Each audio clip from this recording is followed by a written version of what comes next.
আল্লাহর ভয় যদি অন্তরে না থাকে, রাসূলের প্রেম যদি না থাকে, তাহলে এই জীবন কুত্তার জীবন, এই জীবন গরুর জীবন, এই জীবন বিলাই জীবন। ঠিক কিনা বলেন?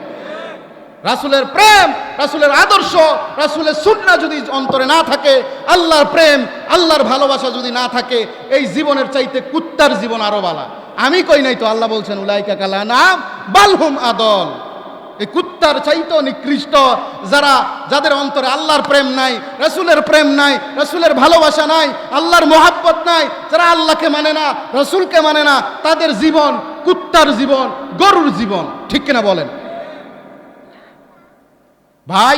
আল্লাহ তাআলা বলছেন, একদিন সাহাবায়ে কেরাম সহ, ভাই আমার দিকে তাকান, কথা তিতা লাগতেই পারে, কারণ কথা তো তিতাই, এই তিতা আমি কই নাই, আল্লাহই কইছে, আমি কই নাই। রাগ করেন, গুসা করেন, আল্লাহর লগে করেন, আমার লগে কইরেন না। আর আল্লাহর হাবিব সাল্লাল্লাহু আলাইহি সাল্লাম তিরমিজি শরীফের মধ্যে এসেছেন, তিরমিজি শরীফের মধ্যে এসেছেন, আল্লাহর হাবিব সাল্লাল্লাহু আলাইহি ওয়াসাল্লাম বলছেন, জাহান্নামের আগুনের তাপ কত গুণ বেশি হবে?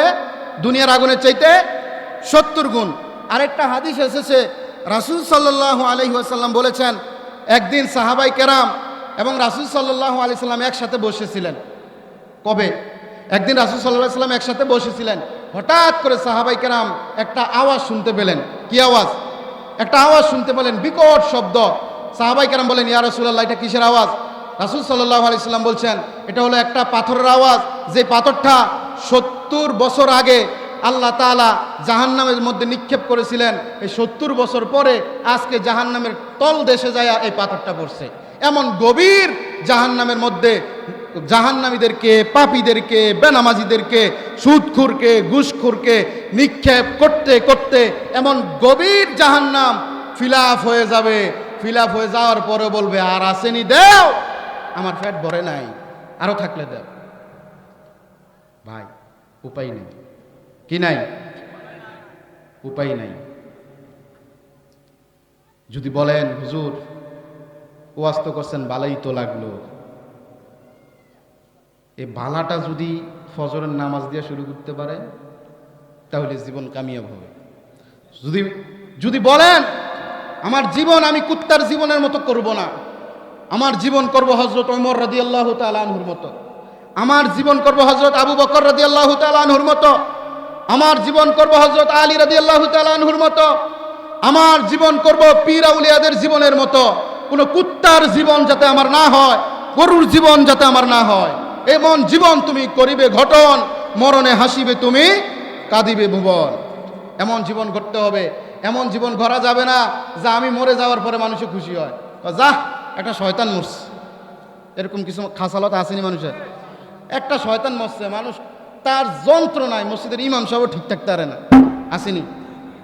তার এমন যন্ত্রণা, হুজুরের ভুল ধরতে কাই হুজুরের ভুল ধরে, মানুষের ভুল ধরে, এবং কত যত আবি জুবি খারাপ কাজ আছে সব কাজ তার কাইনারে দিয়া চলে।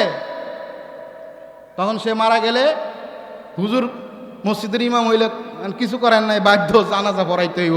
জানাজার ভিতরে মনে মনে যে কি কয়, এটা হুজুরে জানে, আর কি দোয়াই করে না, কয় যা তুই জাহান্নামে যা তাড়াতাড়ি। কি করেন হুজুরে জানে, আর কে জানে? আল্লাহ জানে। দুনিয়াতে যা করবেন সব সেদিন পাবেন। আল্লাহ বলছেন, ফামান ইয়ামাল মিসকালা যাররাতিন খায়রান ইয়ারা ওয়া মান ইয়ামাল মিসকালা যাররাতিন শাররান ইয়ারা।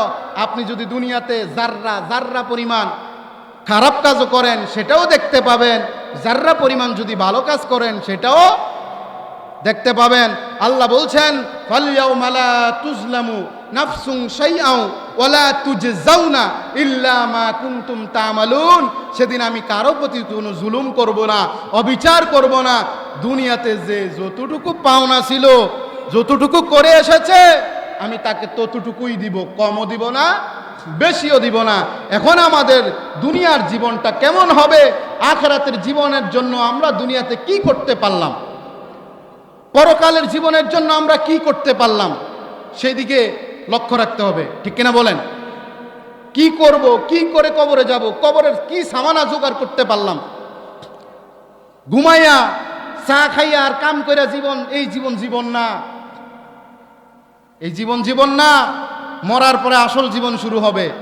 যেই দিন বাঁচার জন্য আফসোস করবেন, বাঁচতে চাইবেন, আর বলবেন আল্লাহ আমাকে আর একটা বার দুনিয়াতে পাঠাও, এইবার যদি যাইতে পারি কোনো রকম, আর জীবনও তোমার হুকুম অমান্য করতাম না, তোমার রাসূল সাল্লাল্লাহু আলাইহি সাল্লামের তরিকার বাহিরে এক সেকেন্ড সময় ব্যয় করব না, আর একটা বার সময় দাও, দিবেনি?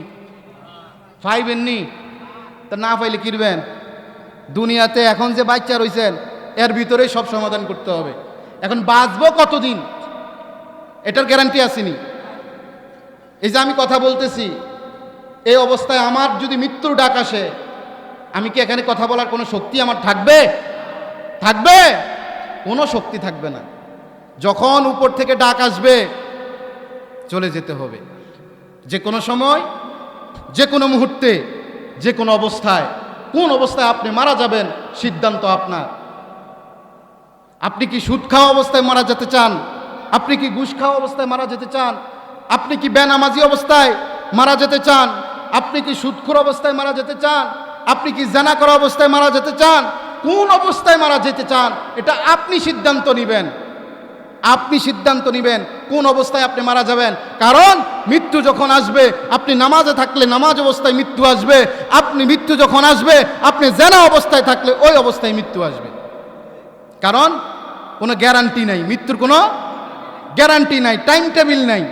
এই জন্য সব সময় নামাজরত অবস্থায় থাকবেন, রাসূল সাল্লাল্লাহু আলাইহি সাল্লামের প্রতি বেশি বেশি দুরূদ পড়তে থাকবেন। কি পড়তে থাকবেন? রাসূল সাল্লাল্লাহু আলাইহি সাল্লামের প্রতি বেশি বেশি দুরূদ পড়বেন, বেশি বেশি রাসূল সাল্লাল্লাহু আলাইহি সাল্লামের সুন্নাহগুলো মানার চেষ্টা করবেন। কারণ আর রাসূল সাল্লাল্লাহু আলাইহি সাল্লাম বলছেন,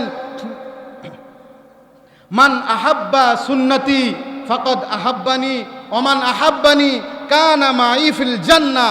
রাসূল সাল্লাল্লাহু আলাইহি সাল্লাম বলছেন, যারা আমি রসুলের সুন্নাতকে ভালোবাসলো তারা আমি নবীকে ভালোবাসলো। সুবহানাল্লাহ বলেন, আরো জোরে বলতে হবে।